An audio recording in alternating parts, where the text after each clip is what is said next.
We have Penn State, Oregon, and that's it because it's championship weekend. We're in Indianapolis in spirit because it is Big Ten breakfast, and it's now served.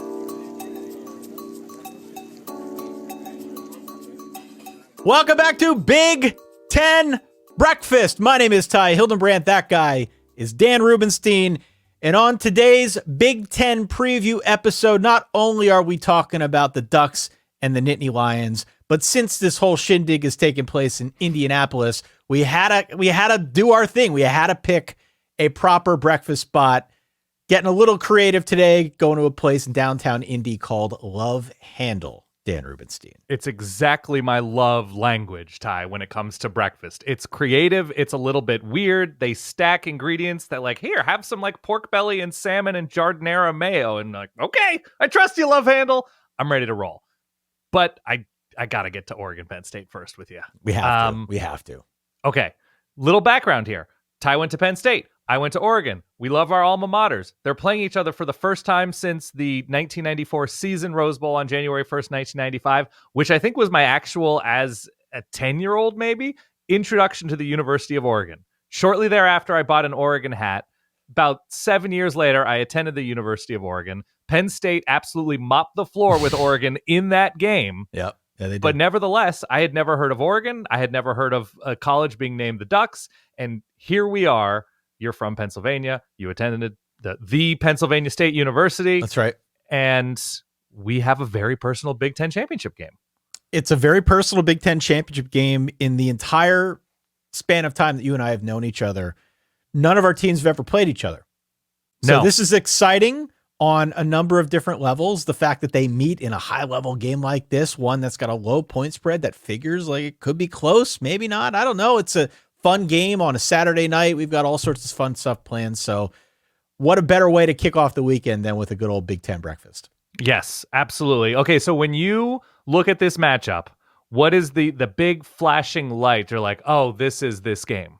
This is this game because Oregon does this and Penn State does this, or neither of these teams do that. What to you? It could be a matchup. It could just be a stylistic thing. What is it about this matchup that is the first top of mind thing? Well, the first top of mind thing is if the Penn State defense cannot curtail the Oregon offense, it's going to be a long evening because the Penn State offense, for as good as it has been from an efficiency standpoint, from a Tyler Warren standpoint, sometimes from a Drew Allar standpoint, I am still not totally convinced that if they get down against a team like Oregon, which we know has a good offense and also has a very good defense to match, that suddenly they're just going to rise from the ashes and come back. Now, there have been moments this season where we've seen that out of Penn State, where they've shown the ability to come back on a team like a USC. Minnesota, Wisconsin, yeah. None of those teams is Oregon. Right. So the fact that Penn State finds itself in this position where they have to try and shut down an Oregon offense, that's not necessarily a bad thing for the Nittany Lions, given the fact that defense has been their strong suit over the years. It's just Oregon has so many ways they can beat you. And that's what concerns me. I really like this Penn State defense. I don't know if they've faced anyone else, truly, and this includes Ohio State with how Ohio State deployed its weaponry. Mm-hmm. I don't know if they've played anyone else this season that scares me from an offensive standpoint quite the way Oregon does. So they got to stop that first and foremost. Maybe it's the most obvious answer, but if they get down early, it could be a problem. What is the position group on defense for Penn State? Because obviously they rush the passer as well as anybody in the country. What is the position group on this Penn State defense that Penn State humans feel like that's not on the level of the edge rushers? That's not on the level of where it was 3 years ago. Is it the linebacking core? Is it the corners? Is it the safeties? Is it the interior defensive linemen? What is not like another part? Well, the secondary is probably where I go first. The pass rush is always pretty good. It's linebacker U for a reason. They've got, and still is. It still is. They've got good talent at the linebacking core, but especially in a game like this, knowing that Penn State likes to play that really aggressive press coverage, if the pass rush isn't getting home, we talked about this on our show, it really puts those guys on an island against a good set of Oregon wide receivers. So that's what I think of first. They've dealt with some injuries back there as well. If the secondary is not up to snuff in a game against Oregon and a really good passer in Dylan Gabriel, that's going to be an obvious problem. And he's very accurate too. Obviously, doesn't Yeah. need the biggest windows, but hands in the air, perhaps could be quite positive and a terrific thing for Penn State because he is shorter, and that is He something. I don't. Do they knock down a bunch of balls? Oregon does. Their defensive line is that a priority for Penn State's defensive line? I think it's a priority for every defensive line. I think Penn Sure. State's been pretty good, about as good at that as you could expect. I mean, the fact that they're able to change the game in the manner that they have this season with their pass rush has really continued a trend of what they've been good at over these years. It's why they can go out wide and play that tight man coverage, because oftentimes that pass rush is getting home. You're forcing a quarterback to make a bad throw. That's how you force mistakes. Right. I don't know if that works against Oregon. I have gone back. I have watched their games against some of their better opponents this season, namely Ohio State. Ohio State got no pressure on Dylan Gabriel. And Ohio State's got a good front. Now, that front for Ohio State might have been a little bit banged up, but still the point holds that Penn State's got to do better than Ohio State, which is a tall order if they want to do anything to try and disrupt Dylan Gabriel and the timing of this passing offense. Yeah, the thing I'm interested in with this Penn State defense is open field tackling, because I think Oregon has a speed advantage in that Jordan James, Tez Johnson, Evan Stewart, like there's a lot of speed on this offense. Trayshawn Holden obviously has been a big play receiver. And I'm curious about what Penn State looks like sideline to sideline, or safeties taking angles, or defensive ends trying to get and set an edge against Jordan James or Noah Whittington or somebody like that. That's where I'm curious. That's where Ohio State wasn't terrible. They had the speed. Oregon made the plays, but I don't think Oregon, other than the Ohio State game, maybe to a lesser extent Michigan, they really haven't seen a defense as talented as Penn State's, if indeed Penn State isn't just winning one-on-ones, but also, ending a screen pass 2 yards short of the sticks instead of 3 yards past. How do we classify this Oregon offense, Dan? Because I feel like over the years, as we've come to know Oregon as more of a national power, it's gone through iterations. You had the Chip Kelly version. You had the post-Chip Kelly version. Now we've got this new Dan Lanning, Will Stein offense where obviously the pieces are incredibly exciting, whether you're a quarterback, running back, wide receiver, offensive line. What does it look and feel like to you now as compared to what it once was? This is, instead of the explosive nature of those Chip Kelly teams, Mark Helfrich teams, it's a demoralizing offense for the defense they're playing against. This is an offense that feasts on 2nd and 3s. I think that seems to be the goal. They take shots and they call screens. They go for those bigger plays, but it is beat you up on 1st down, give themselves options on 2nd and 3rd and short, whether that's Jordan James, whether that's Tez Johnson crossing, whether that's either of the tight ends, whether that's taking shots because it's 2nd and short. And that's when, midfield, 2nd and 2, 2nd and 4, 3rd and 1, that's when there are shots to be taken. And so they've reached the point where if Dylan Gabriel is confident stepping into his throws and seeing the field, which he doesn't always do, he misses some, then it's sort of a pick your poison for a lot of the defenses that they've played this year. And so they broke tendency against Ohio State in going deep on those 3rd and shorts, and they're going to go for it on 4th down. Everybody knows about Dan Lanning's tendencies to be very aggressive no matter where they are on the field. And so if Penn State really wants to stay ahead in this game and sort of dictate the game on its terms, defensively, they're going to have to come up huge on 1st down. They're going to have to say, we're stopping you for a 1 yard loss on this give to Jordan James on an RPO, something like that. If Penn State's not able to do that, I'm not saying they're losing this game. I'm saying they're going to have to score 30 points to do so. And they haven't been scoring 30 points against the better teams on their schedule. What if we flip it around? What if I ask you the same question? What concerns you from the Oregon standpoint going into this matchup with Penn State? Defenses, or not defenses, I think linebackers filling those run gaps early on in downs against Nick Singleton and Katron Allen and Drew Allar, right? Drew Allar is not somebody who hangs in the pocket forever waiting for somebody to get open or rolls out all the time trying to buy himself time. He's happy to run. He's happy to give himself easier 2nd and 3rd downs or pick up those 1st downs on scrambles. And so he's a big body. He's tough to bring down. Both of those running backs are kind of loads in their own way. And so it's getting off the field via linebackers. It's Bryce Betcher, it's Jeff Bassa, it's Devin Jackson. Those guys have been mostly very good against the run. We saw Ashton Genty, drop huge gains in that game early. But otherwise, to me, that's going to be the key. I don't think the Penn State receivers are a great matchup for them. against this Oregon secondary. I think they're going to body up. Tyler Warren's always going to be a concern just because who do you match? Do you go safety? Do you go linebacker? Do you go corner against Tyler Warren? How is Penn State going to sort of weaponize him and use him creatively? The big thing to me that if Oregon, if they're giving up first downs, even if they're giving up points, but if I'm sitting on my couch saying, or I guess I'm sitting on a stream that we're doing our live stream saying, if that's what Penn State needs to gain yards, that's fine, right? If Penn State needs the trick plays, if Penn State needs to pick up every first down with Tyler Warren in the shotgun, if Penn State has to turn to that and turn to something that I don't think is repeatable over the course of 4 quarters in a winning effort, that's okay. That's what Oregon needs to force Penn State into. What's your concern level on the Tyler Warren front? Because you can't really stop him. You can only hope to contain him with the way that they have structured this Penn State offense, right? Right.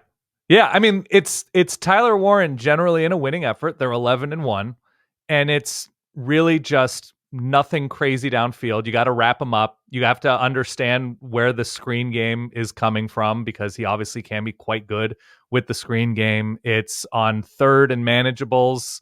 I don't know if you're double teaming him. You're getting to Drew Allar more, and you're sort of confusing Drew Allar, so he doesn't have the opportunity to even throw it to Tyler Warren. And there were times where we saw like Minnesota was playing pass rush games on obvious passing downs that Drew Allar was, unable to sort out some of the time. And so I really think it's more of a Drew Allar thing than it is a Tyler Warren thing, because you're right. You're not going to stop Tyler Warren. But even in his best game this year against USC, that was in a losable performance by the Nits on the road in LA. So I think he's going to get his, but I don't think that necessarily means that they can beat a very good team while he gets his. One of the questions I like to ask, especially in a big matchup like this, where each of us knows our respective teams fairly well. Yeah. What is it you are looking for early? Like the first 8 minutes of this game that you think will be a tell as for, yes, it's working, what we're trying, or no, it's not. It's time to try something new. It's stopping the run for Oregon. Again, it's not, to me, if Penn State is hitting passes, if they're going up the seam to receivers, if they're going deep and testing Oregon and making that work, well, that's unexpected. That's nothing that they've shown themselves as a team that they've been able to do that consistently against good defenses this year. So really, to me, it's getting off the field. If Oregon's able to get off the field early, as we've seen this year, they're just going to score 23 points in a quarter. And it's really difficult if Oregon has a fresh defense. They rotate a bunch on that defensive line, like I'm sure Penn State does as well. But if they're getting 3 and outs, if they're getting quick stops in the first half in this game, it's kind of over for Oregon. That's playing right into their hand.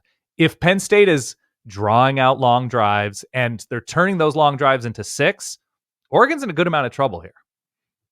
I'm really curious to see if Penn State can get home with the pass rush.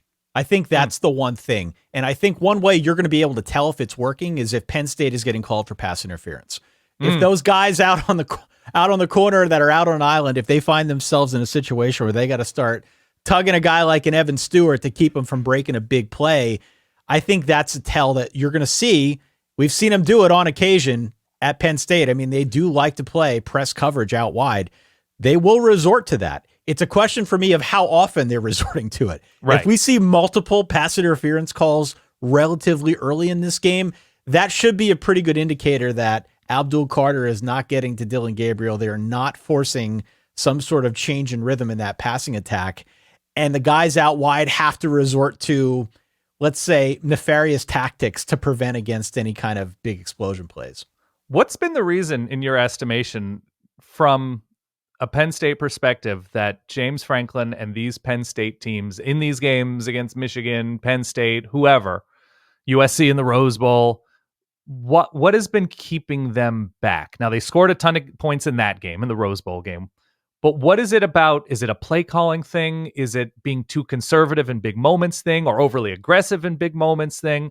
Is there like a connective tissue element to James Franklin and how Penn State plays in these matchups? Yeah, I mean, recently, over the last 2 years, it's felt to me in both games against Ohio State that we saw in that game against Michigan, they sort of went into a shell from a play calling standpoint. It's almost if going into the game, they assumed they weren't going to be able to throw the ball. They assumed they weren't going to be able to take any deep shots. They played it very, very close to the vest.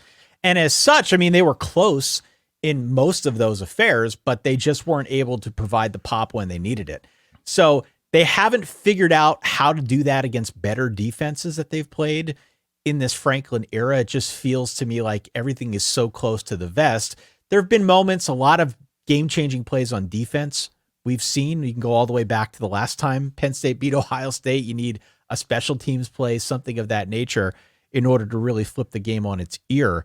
I would like to see them come out and take some of those shots. I know it hasn't necessarily been their strong suit this year, but they do have guys like Omari Evans, who we have seen on occasion get open deep, change the complexion of a game, at least show on tape that, yes, Penn State can go deep. As I told you when we did our podcast, they are a little bit better at throwing the ball downfield than might meet the eye, than might meet kind of the national narrative, which is they've got Tyler Warren, they've got Drew Allar throwing to Tyler Warren, and whatever else is out there is picked up by Nick Singleton and Katron Allen. They don't have the best receiving core in the world, mind you, but they have shown a little bit of an ability to go downfield, especially now as the season has gone on. So I'd like to see more of that to prevent against maybe falling into the same traps that we've seen before in some of these big game situations.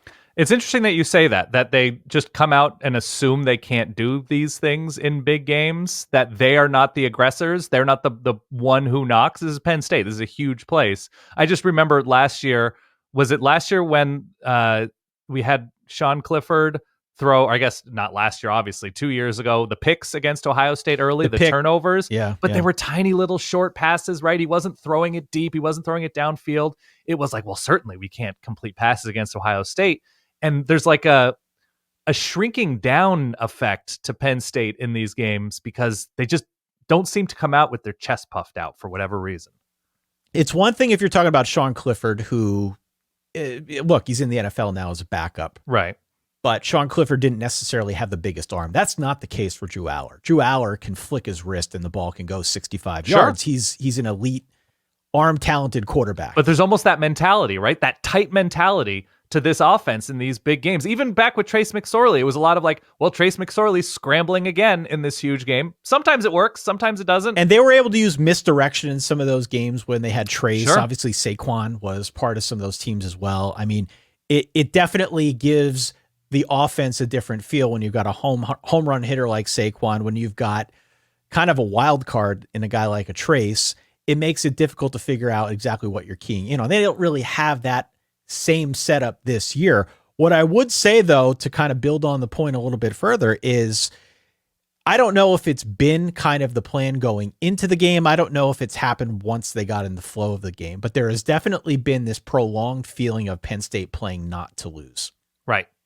And they end up losing, and that's the problem. And I think that's part of what has haunted James Franklin in his time at State College, this issue with winning the proverbial big one, which often translates to either Ohio State or to Michigan, right? So we'll see what they can do now. They're going to have another chance. I do think, though, correct me if I'm wrong, this is a situation that seemingly would favor Penn State. It's closer to home. They're definitely in a position where they've got maybe less to lose. They are not the number one team in the country. So if you're Oregon, you win, you're going to be the number one overall seed. You're just going to kind of carry on as usual with the Big Ten banner. Right. You could take home with you to Eugene. But Penn State got this one. It kind of fell off the back of a truck. Ohio State lost that game to Michigan in an upset that nobody saw coming. And now suddenly they find themselves playing with house money in Indianapolis, Lucas Oil Stadium, to try and take a banner home with them as well. So I wonder if from your perspective, you're a little bit concerned about just the situational effect here. Yeah, no, I think it's reasonable, right? This is it, not that Penn State has been in this game all that often, and it's the first conference championship game opportunity, I guess. Not the first game, but the first opportunity that Dan Lanning has had to win. They lost last year. I guess I phrased that kind of weirdly, but it's an opportunity for Dan Lanning. The vibes are stronger in Eugene, and there's still an element to Penn State of like, here we go again. Can James Franklin get it done again in a big game against a very strong team? So there's that pressure on Penn State just to sort of reverse that narrative for the Nittany Lions and for their coach. But no, I think Penn State comes into this one in a good place, given the win over Maryland, given that they have been beating up on teams. And yeah, I think circumstantially Penn State's in a good place. What I'm also curious about, by the way, both of these teams in the red zone. Mm. That was my last concern here. We've seen the interceptions, and Dylan Gabriel kind of doesn't always make sense of a chaotic scene near the goal line. And same can be said about Penn State and some of their bigger games. If the same calls over and over again for Penn State, not working against Ohio State, not working last year against Ohio State when they had like the bunch sets with two running backs. I'm curious who is more prepared inside the 7, inside the 4, something like that. I think that's going to speak volumes. Yeah, I mean, look, Penn State's telegraphed who they want to get the ball to. Yeah. It's T-Dub are the initials. It's Tyler Warren. And he has been very effective when they have given him the ball. You and I, with what we do, we've kind of had this mostly love, but also partial hate thing with the way that Penn State has used Tyler Warren. Yes. Obviously, he's their best offensive player at this point. You want to get him the ball. I assume he's going to win the Mackey, I think. Yeah. He should. Yeah. Nobody's assuming, no one's saying that they should give him the ball less. Right. The issue I think that you and I have, the small issue that you and I have had with the way that Penn State has chosen to use him is that oftentimes it feels like he's all they got. Everything. And you would hope at this point in the season, especially as we got into like week 10, week 11, that there is something else they can use if they are down in the red zone, right? Yeah. We saw what they tried to do in the red zone against Ohio State, not using Tyler Warren, and they couldn't get in. They couldn't score an offensive touchdown, even though they had opportunities. We just wanted to see a little bit more. Other bits of variability on that offense that could present a challenge to an opposing defense, not named Tyler Warren. Yeah, fair enough. Final score. Final score is 27-25. I'm a Penn State grad.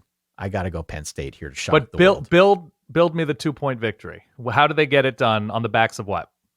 The 2-point victory comes on the backs of an effective pass rush that's able to get in Dylan Gabriel's face, force some bad throws, create turnovers, maybe flip the field, give Penn State an opportunity to score a little bit more easily against a really good Oregon defense. Excuse me. That's the first thing.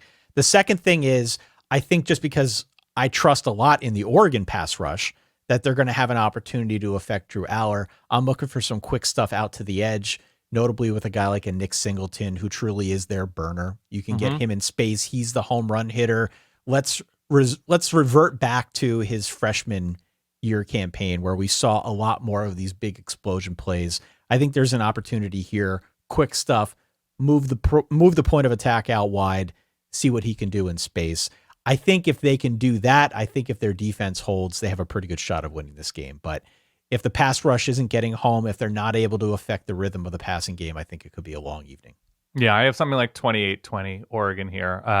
There is just that question to me when you watch Penn State in big plays, in those big moments, that Drew Allar sails a little bit too often when a guy is open, or locks in on Tyler Warren a little bit too often. And I think Oregon can at least put Penn State in those obvious passing downs enough and get off the field that they're going to string together stops. And I actually agree with you that I think Penn State's defensive line will get home some. We saw Wisconsin succeed in doing it. This will be, I think, the 7th straight week Penn State has a game. Oregon just had a bye a couple weeks ago leading into the Washington game. So I think legs will be a little bit fresher for Oregon. So yeah, I've got Oregon winning by touchdown-ish. Who do you think has the coaching advantage in this game? I think it's Dan Lanning in the moment right now. Because Dan Lanning, much younger career. Okay. Yeah. Younger career, has only been there a couple years. James Franklin's been at this for a much longer point of time. That's why we've given him the nickname late game James Franklin, or big game James, whichever you prefer. But Dan Lanning last year had some opportunities to win the quote unquote big one. Decision making from a coaching standpoint, questionable.